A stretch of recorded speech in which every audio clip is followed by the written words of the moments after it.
Mom, what's that over there? My daughter asked as we returned home from my parents' house. We were met with piles of trash bags in front of our entrance. As we got closer, I realized these bags contained our belongings, thrown together carelessly like trash. Confused, I exclaimed, "What's this? Why is this happening?" My daughter tearfully pulled out her beloved stuffed animal from one of the bags and hugged it tightly. Frustrated, I marched towards the entrance, only to find the locks had been changed while we were out. It was clear my mother-in-law and sister-in-law were behind this. Ringing the doorbell and knocking several times brought no response. "What is this? Isn't it terrible?" I muttered. Upon closer inspection, one of the trash bags had a note that read, "Parasites disappear, never come back." Anger surged within me, and I couldn't help but express my frustration aloud. The real parasites are you. This was the worst treatment I had ever received from my in-laws in 17 years. It was unbearable that they were making my daughter feel this way too. My patience exhausted, boiling with anger, I loaded our belongings into the car, and we returned to my parents' house. "I will never come back to this house again," I declared. "I'm looking forward to seeing what happens to the parasites when their host is gone. My name is Olivia. I am currently 45 years old.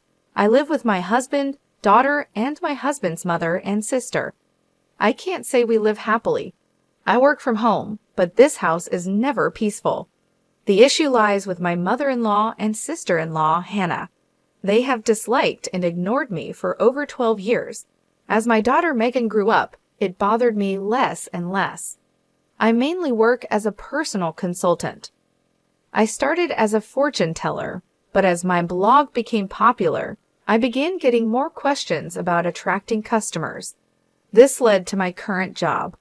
I met my husband Jake through a friend's introduction when I was training to be a fortune teller. I work in sales at a pharmaceutical company and also do affiliate marketing as a side job, which is finally starting to take off. Jake gave me great advice on attracting customers when I struggled with fortune telling. Attracted by his kindness, we started dating and got married a year later. Our income wasn't great at that time, but Jake always supported me.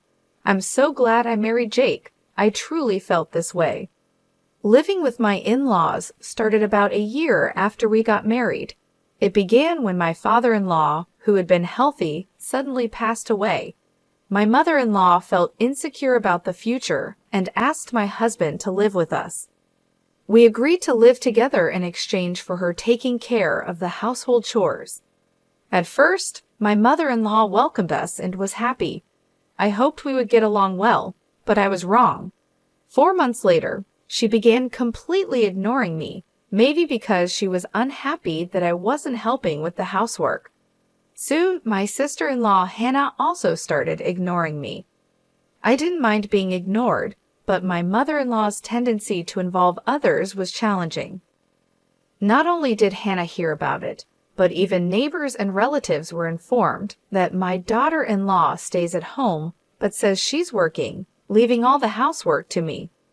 If I stayed even a little, she would talk back 100-fold, so I just ignored her. To make matters worse, my mother-in-law would suggest to others, "You better not talk to her too. It'll be troublesome." As a result, people around the in-law house began giving me only cold responses to my greetings. I felt isolated, and it became very difficult. Despite my pleas to stop spreading strange rumors, my words were completely ignored. Although my mother-in-law's attitude softened slightly when my daughter Megan was born 3 years after we started living together, her overall stance towards me hardly changed. However, she was very fond of Megan, and having her help with household chores and childcare was a huge relief as my work became busier. Around the same time, my husband Jake's side business started to struggle, and he seemed unable to adapt to changes in the affiliate marketing market. He approached me saying, "Olivia, can you increase your contribution to the monthly expenses a bit?" I agreed and mentioned that my consultations were increasing and my new methods were working well. Even though I was willing to help boost his sales, Jake insisted on handling it alone, saying, "I think I'll try it on my own. I'm really sorry." From the start of our marriage, we agreed that Jake would manage the household finances. At first, my income was low, so he allowed me to contribute more when my sales increased.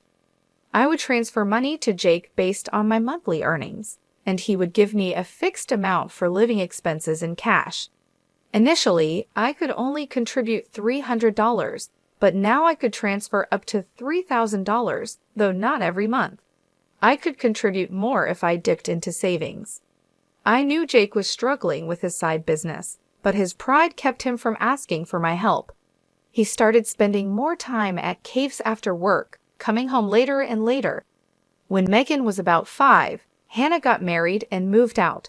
Since she lived nearby, she often brought her son Frank to our house during the day. When Frank turned 1, Hannah said she wanted to start a part-time job, and my mother-in-law happily offered to take care of him until the evening. Hannah was grateful, saying, "Thank you, I'm so happy." As my mother-in-law started caring for Frank at home, she became very fond of him and began being cold towards Megan. When they fought, my mother-in-law would scold Megan and compare her unfavorably to Frank.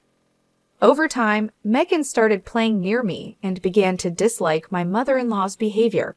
I spoke up, saying, "Talk to your mother. Megan and Frank are both her grandchildren. She should treat them the same." Megan is already a big sister in elementary school. However, my mother-in-law's focus shifted, and she approached me, saying, "Things are tough at the company right now. We might not get bonuses, so could you contribute a bit more?" Despite the challenges, my blog's client attraction was successful, and I started receiving more consultations as a consultant, earning far more than I did as a fortune teller. When Jake asked for additional financial support, I responded, "I'm already contributing $4,000 a month. Isn't that enough?" "Yeah, I'm embarrassed to say, but my salary has decreased, and the side business isn't going well." "Don't be secretive," I said. "We are a couple. We should support each other in tough times." "I'm really ashamed. Thank you." Later, the amount I contributed gradually increased, and eventually, I was transferring $5,000 a month to Jake. Still, not wanting to hurt his pride, I let Jake continue to manage the finances. When Megan was in 7th grade, Hannah came back home with Frank. It seems Hannah got divorced due to her infidelity, but I don't know the details. By this time, Megan could help around the house, so household chores were divided among each family member.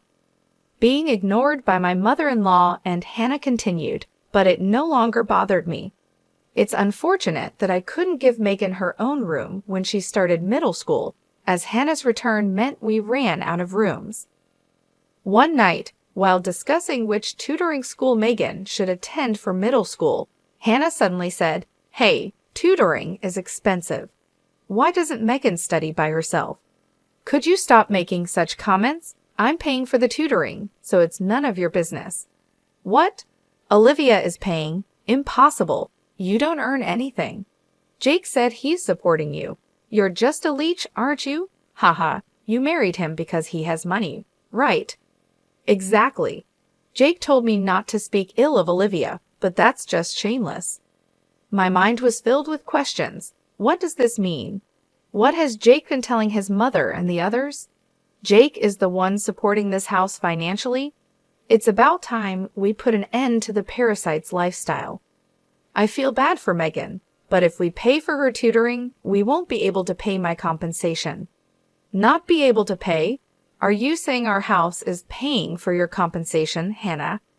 Jake said he would pay for it. You should spend your money on Frank. I began to understand the deception and felt my anger rising.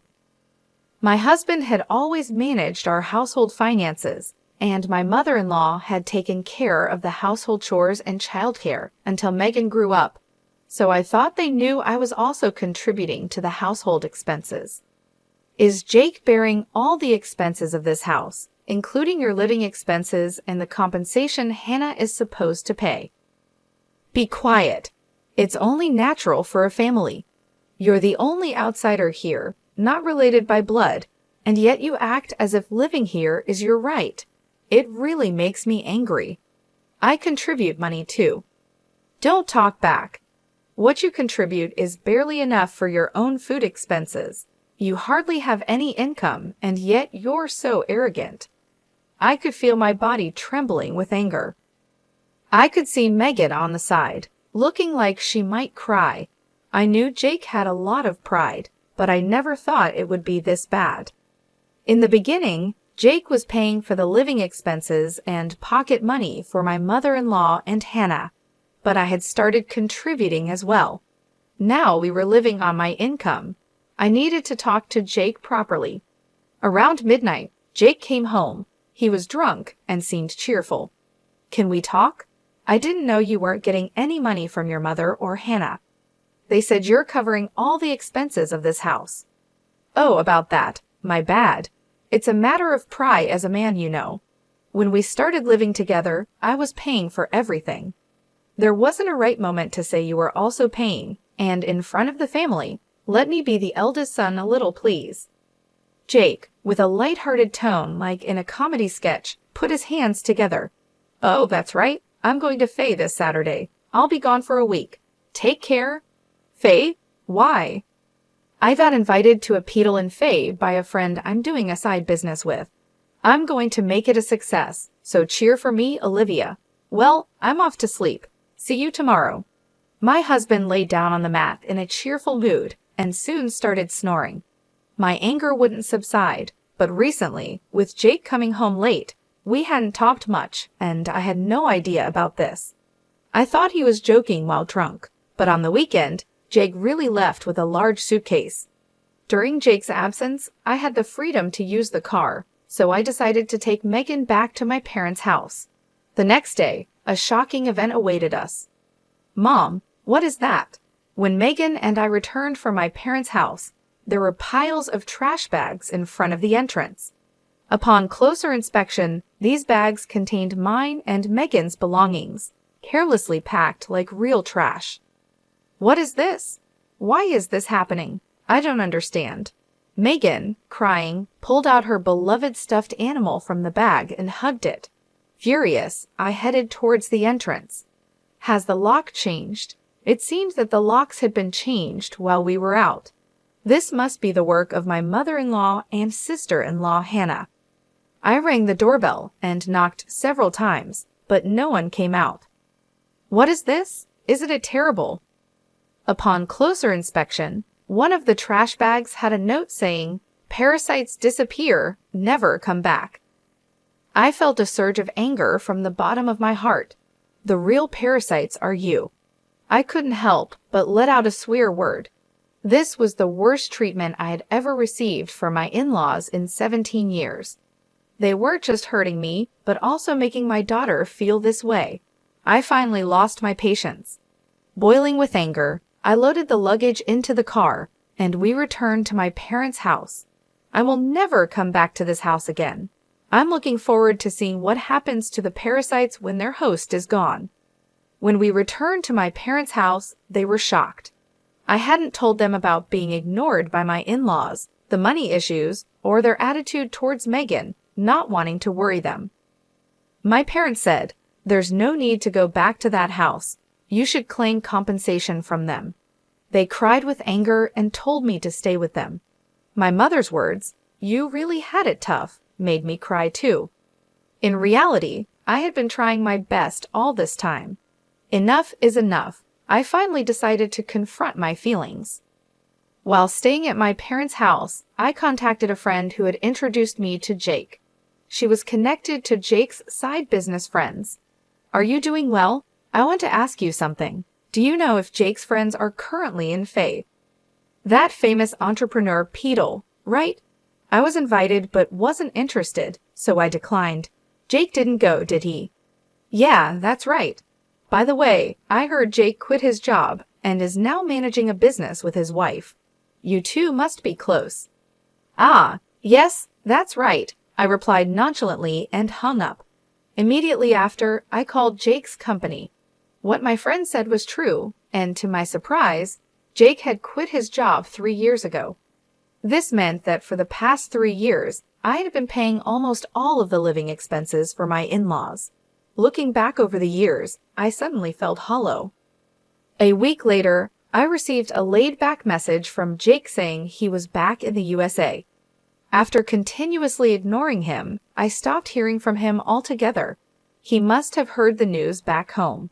Expecting persistent contact from Jake, I hired a detective to investigate him. The investigation revealed that Jake, dressed in a suit in the morning, spent his afternoons gambling and evenings at a woman's house. So I asked for an investigation into his infidelity as well. 2 weeks later, Jake called me. It must have been close to his former company's payday, and he was panicking. Olivia, sorry. I couldn't contact you. I'm sorry for what my family did.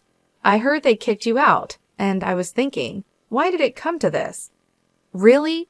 Did you tell the truth to your mother and Hannah? Jake quickly changed the subject and said something unbelievable. Let's leave that house and live in a new home, just the three of us. I'll cut ties with those who disregard you, Olivia. I'm ready to abandon my mother and Hannah, so please come back. Are you really cutting ties with your mother and Hannah? I was disappointed in Jake and his self-centered actions. So I told him I'm coming back for now, so leave the door unlocked. Jake seemed delayed in responding to my message. A few days later, I returned to my in-laws' house with Megan. Jake, his mother, and Hannah were there, but Frank was nowhere to be seen. I was relieved that Frank didn't have to witness the adults' ugly arguments. When Jake made some remarks, I ignored the displeased pair and took out a divorce form from my bag. I confronted the surprised Jake. I heard you quit your job without telling me. Since we're supposedly managing a business together, does that mean the $5,000 I've been transferring every month was actually your salary? Jake tried to excuse himself. No, that's not it. I told you the business was in trouble, right? So I decided to quit before getting fired. Really? I heard you quit 3 years ago, right? I called your company and it's still not bankrupt. Jake fell silent. I pressed further. By the way, what role do you play in our joint business? Management? Are you the accountant? Jake became increasingly uneasy and started sweating. Jake is supporting the whole family, isn't he, Mother? He quit his job, his side business isn't going well, and yet it's a mystery where the money is coming from. I'm leaving, but please continue to get financial support from Jake. My mother-in-law and Hannah's faces turned pale. But the other day on the phone, you were crying and begging to save only yourself, saying you'd cut ties with your mother and sister. Haha, but that won't happen. I'm also discarding Jake here. What do you mean? I don't understand. Jake hasn't been going to work. That's a lie. He leaves in a suit, and Olivia was supporting the household. It's true. Olivia has been paying for everything for years. I'm unemployed now and not doing any side business. We're going to have a hard life because you kicked Olivia out. We could have had an easy life without working if you hadn't done anything unnecessary. What do you mean by that? You were planning to abandon us, weren't you? Jake's response made my mother-in-law and Hannah furious, and they started arguing. While they caused a commotion, Megan and I began to take action. I came to pick up some forgotten items. I took a cleaning robot bought within the last 5 months, an expensive microwave favored by my mother-in-law, and the beauty device Hannah had gotten from Jake. Wait, that's mine. This is mine since I bought it with my money, or you can pay me back for it. Hannah fell silent at my words. Then I searched for and gathered my belongings from their rooms. The items they had put out did not include my expensive brand bags and accessories. Why are you taking that too? This is mine. I ignored their complaints and sweet talk. Finally, I dropped a bombshell on Jake. Oh, I forgot. I plan to claim compensation from your mistress, Lauren. Tell her it's no use running away. What? How do you know about her? I know you went to Faye with Lauren recently. Good for you, right? Of course, I have all the evidence of the affair, so no escaping that. No way. You've been deceiving me and having fun for the past 3 years. I'll be claiming compensation for the affair, child support for Megan, and oh, you were secretly paying Hannah's compensation too. I'll be claiming that back as well." As I prepared to leave, my mother-in-law and Hannah desperately tried to stop me. "I was wrong, Olivia. I'm sorry. We just believed what Jake said. We can't live without you. We'll do anything. Please help us. I can't pay you back for the compensation. I'm sorry too. I apologize for everything. You'll forgive us, right?" I couldn't help but laugh at their foolish faces. They finally realized who had been supporting their lifestyle, realizing too late that their non-blood-related support was gone. "Let's just ignore these people, Mom. Let's go home." "Yes, that's right.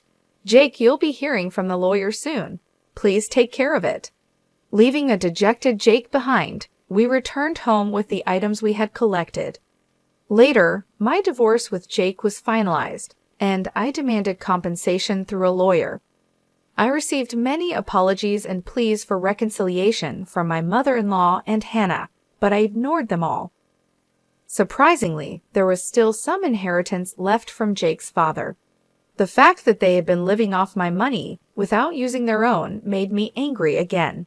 However, the inheritance wasn't enough for the compensation, and ultimately, they had to sell the house to make a lump sum payment. Naturally, this included the compensation I had been paying for Hannah. After selling the house, I don't know what became of Jake's family. I hope Jake can take care of his family, but ultimately he will choose his own path. I'd also claimed compensation from Jake's mistress, which led to an unexpected revelation. Through the lawyer, I informed her that Jake was unemployed and I had been supporting the family. Jake had deceived her, claiming he was an entrepreneur with a successful business. They broke up after an argument. Megan and I moved to an apartment, and I was able to give her the room she had longed for. I don't think my 17 years were wasted, but sometimes I wonder if I should have made a decision when I started being ignored. Now I feel happy that my home is a peaceful place,